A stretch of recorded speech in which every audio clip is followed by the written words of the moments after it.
Halo teman-teman, jumpa lagi dengan saya Imanul Pratiwi. Di sini kita akan belajar tentang proses terjadinya sakit. Sebelumnya, di sini apakah sudah tahu atau sudah pernah terkena sakit atau sudah tahu nih penyebab dari sakit itu apa? Nah, di sini tentunya adik-adik sudah pernah merasakan sakit seperti batuk, pilek, atau demam tinggi. Tetapi kalian belum tahu nih proses terjadinya sakit. Karena belum tahu, kita simak video ini dengan baik. Yeay! Nah, sakit itu adalah rasa yang tidak nyaman di tubuh atau bagian tubuh karena menderita sesuatu.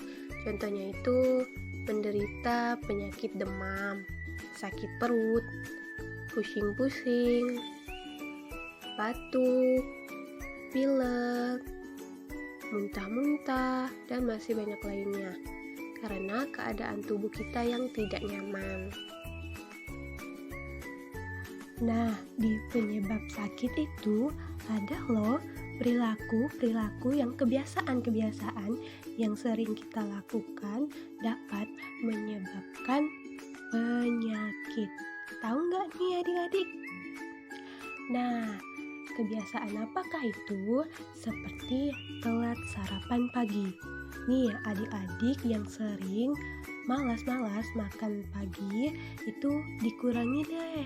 Kita bisa dengan sarapan roti supaya kalau adik-adik tidak kebiasaan makan pagi seperti nasi yang berat-berat, boleh nih dengan kita makan roti. Selanjutnya kurang minum. Adik-adik tahu nggak nih kalian minum harus berapa gelas? Nah, untuk anak usia 1-3 tahun itu 1,3 liter atau sekitar 5 gelas. Sedangkan untuk anak yang umur 4-8 tahun itu 1,7 liter atau 6-7 gelas. Nah, di sini adik-adik ada yang tahu nggak kalau orang dewasa itu berapa gelas? Yap, betul. Untuk orang dewasa itu 8 gelas atau setara dengan 2 liter per hari. Banyak loh manfaat kita jika minum air supaya tubuh kita itu terhindar dari dehidrasi. Nanti kalau kita nggak minum tuh tubuh kita tuh lemah sangat, dan fase kita mau semangat tuh nggak ada. Jadi adik-adik boleh nih sering-sering ya minum air putih sesuai dengan takaran yang telah ibu kasih. Nah, selanjutnya tinggal di tempat yang kotor atau sering membuang sampah sembarangan. Itu bahaya loh. Kenapa? Karena itu adik tahu tikus nggak? Tikus, lalat itu kalau kita sering buang sampah sembarangan itu ada loh di lingkungan tempat adik-adik buang sampah. Misalnya di pinggir rumah sembarangan aja itu buang sampah, habis makan buang. Nanti tuh tikus-tikus naik ke rumah ngambilkan makanan kita. Nanti makanan kita penuh bakteri, lalat-lalat hinggap di makanan kita penuh bakteri. Nah, itu adalah perbuatan yang tidak baik dan menyebabkan sarang penyakit. Selanjutnya, tidak cukup tidur atau bergadang. Nah, masa adik-adik udah kecil mau begadang sih? Nanti nih kalau adik sering begadang tuh matanya hitam loh. Jangan sering begadang ya. Lagipun kalian kan mau sekolah, mau menuntut ilmu, menjadi orang yang sukses. Jadi kalau kita begadang malamnya, pagi-paginya tuh nggak semangat sekolah, nggak semangat menuntut ilmu. Tidak baik loh begadang itu ya. Nah, adik-adik di sini ada yang tahu nggak nih akibat dari kita sakit? Nah, akibat dari sakit itu semangat kita tuh kurang. rasa semangat bermain kurang, rasa semangat belajar kurang, semangat makan pun kurang. Kenapa? Kalau kita sakit tuh pengecap kita tuh, lidah kita tuh, rasa yang kita makan tuh kurang istimewa, kurang enak. Sudah itu pun kita mau main nih, sakit, nggak bisa ini, nggak bisa itu, kan kasihan kalau kita sakit, kita nggak bisa ikut teman-teman. Nah, akibat sakit selanjutnya yaitu badan terasa tidak nyaman dan sulit kita untuk ikut beraktivitas. Tentu saja hal ini umum, pastinya akan terjadi ketika kita sakit. Nah, melakukan apapun itu terasa tidak nyaman, terasa sakit, sehingga membuat sulit untuk beraktivitas. Dan juga nyeri. Nah, nyeri itu tergantung sakitnya. Tidak semua sakit nyeri. Namun, ada yang nyeri seperti kecelakaan, jatuh dari tempat yang tinggi. Nah, dampaknya seperti memar, luka-luka pada tubuh di area tertentu.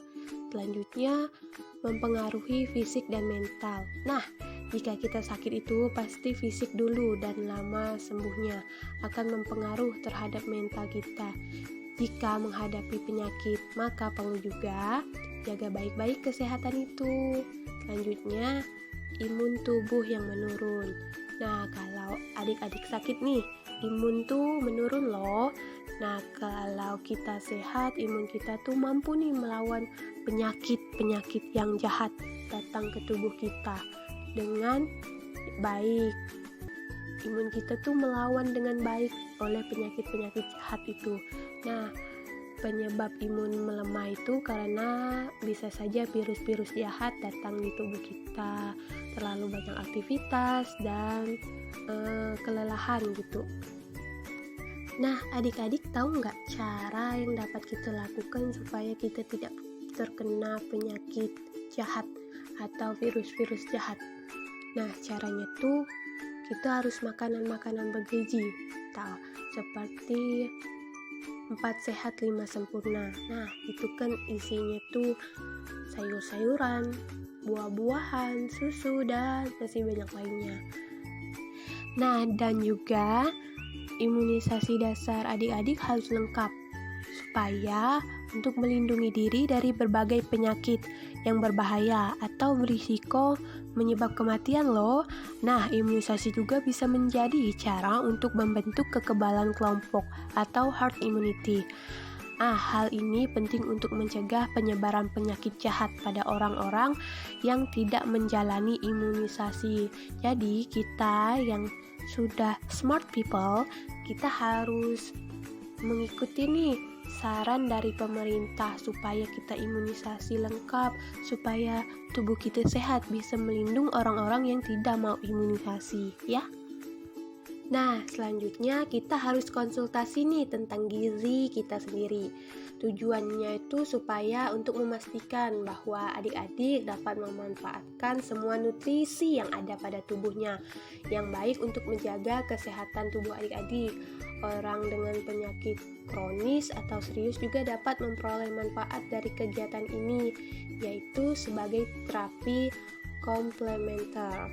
Jadi, kita tuh harus konsultasi, sering-sering nih konsultasi gizi, supaya makanan yang masuk di tubuh kita itu bermanfaat, nutrisinya tuh terserap semua. Dan juga pemeriksaan kesehatan secara rutin. Adik-adik tuh harus rutin nih cek kesehatannya, supaya dengan melakukan pemeriksaan kesehatan secara rutin dapat membantu nih untuk mendeteksi suatu penyakit secara dini, sehingga penyakit tersebut dapat dicegah dan proses penyembuhannya berpeluang lebih cepat. Adik-adik pun tidak merasa takut nih akan penyakit nanti. Adik-adik sudah tua kan, nanti udah tua tuh banyak lalu bebannya penyakit, bukannya bahagia. Jadi sejak dinilah adik-adik itu memeriksakan kesehatannya secara rutin supaya tahu nih penyakit bahaya, penyakit jahat yang datang di tubuh adik-adik, ya. Nah, lingkungan itu tidak boleh kotor. kita harus bersih, hidup bersih, dan kebersihan juga itu kan sebagian dari iman. Jadi kalau bersih, lingkungan kita bersih tuh Tuhan tuh senang, Tuhan tuh suka kalau kita tuh hidup bersih, enak aja dipandang itu. Nah selanjutnya olahraga secara teratur. Nah, olahraga secara teratur itu juga mampu loh mengurangi lemak-lemak jahat adik-adik supaya tubuh adik itu merasa ringan, sehat, dan juga ideal. Nah, dan juga dapat membangun nih massa otot dan meningkatkan metabolisme tubuh jika disertai dengan asupan nutrisi yang sesuai. Makanan-makanan yang bergizi, yang kakak bilang tadi seperti susu, sayur-sayuran, buah-buahan, dan banyak lainnya. Baik, sekian pertemuan kita hari ini. Semoga bermanfaat, semoga pembelajaran hari ini bermanfaat bagi kita dan selalu jaga kesehatan. Sampai jumpa, bye-bye.